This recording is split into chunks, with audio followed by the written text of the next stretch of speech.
നമസ്കാരം. Nostalgic taste എന്ന എൻ്റെ ഈ ചാനലിലേക്ക് എല്ലാവർക്കും സ്വാഗതം. ഞാൻ ഇന്നിവിടെ ഉണ്ടാക്കാൻ പോകുന്നത് റവ കൊണ്ടുള്ള റൊട്ടിയാണ്. അതിന് വേണ്ടിയിട്ടുള്ള ഇൻഗ്രീഡിയൻസ് എന്തൊക്കെയാണെന്ന് പറയാം. ഇത് ഞാനിവിടെ എടുത്തിരിക്കുന്നത് 3 കപ്പ് ബോംബെ റവ. ബോംബെ റവ മാത്രമേ ഇതിന് യൂസ് ചെയ്യാൻ പറ്റുള്ളൂ. ഇത് ഞാൻ ഒരു അരമണിക്കൂർ നേരം വെള്ളത്തിൽ കുതിർത്ത് വെച്ചിരിക്കുമായിരുന്നു. പിന്നെ 3 സവാള ചെറുതായി അരിഞ്ഞത്, പച്ചമുളക്, കറിവേപ്പില, നിങ്ങൾക്ക് ആവശ്യമുള്ള പച്ചമുളക് ചേർക്കാം. പിന്നെ കുറച്ച് തേങ്ങ.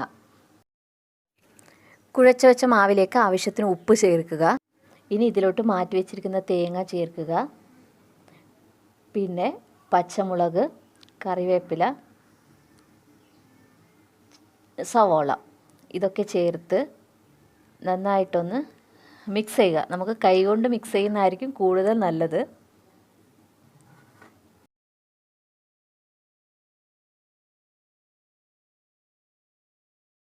ഞാനിത് നന്നായിട്ടൊന്ന് മിക്സ് ചെയ്ത് കൊടുക്കുകയാണ്. ഞാനിവിടെ കൈ കൊണ്ടാണ് മിക്സ് ചെയ്യുന്നത്. എന്നാലേ ഈ തേങ്ങ, സവോള, പച്ചമുളക് ഇതൊക്കെ നന്നായിട്ടൊന്ന് മിക്സായിട്ട് അതിലോട്ട് ചേർന്ന് വരുള്ളൂ.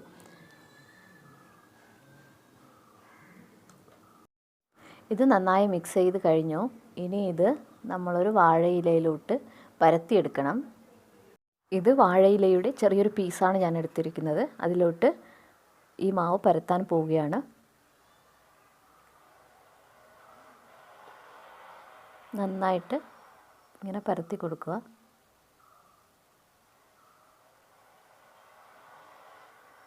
ദേ ഇതുപോലെ. ഇനി ദോശക്കല്ലെടുത്ത് അടുപ്പിൽ വയ്ക്കുക.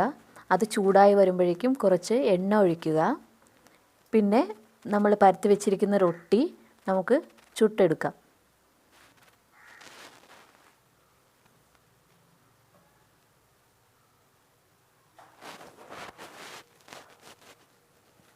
എന്നിട്ട് ഇത് മൂടി വയ്ക്കുക. ഒരു 2 മിനിറ്റ് കഴിയുമ്പം ഇതിൻ്റെ ഇല പതുക്കെ റിമൂവ് ചെയ്യണം. എന്നിട്ട് ഇതൊന്ന് തിരിച്ചിടുക.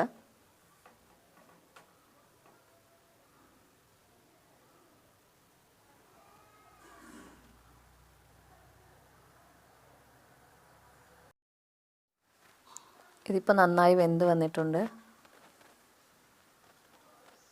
ഇതിനെ സെർവിങ് പ്ലേറ്റിലോട്ട് മാറ്റാൻ പോവുകയാണ്. ഇത് ഞാൻ സെർവിങ് പ്ലേറ്റിലിട്ട് മാറ്റിയിരിക്കുകയാണ്. ഇതിൻ്റെ കൂടെ നമുക്ക് ആവശ്യമെങ്കിൽ ചട്നിയോ അല്ലെങ്കിൽ എന്തെങ്കിലും ഇപ്പം സാമ്പാറോ അങ്ങനെയുള്ള കറികളൊക്കെ ചേർത്ത് കഴിക്കാം.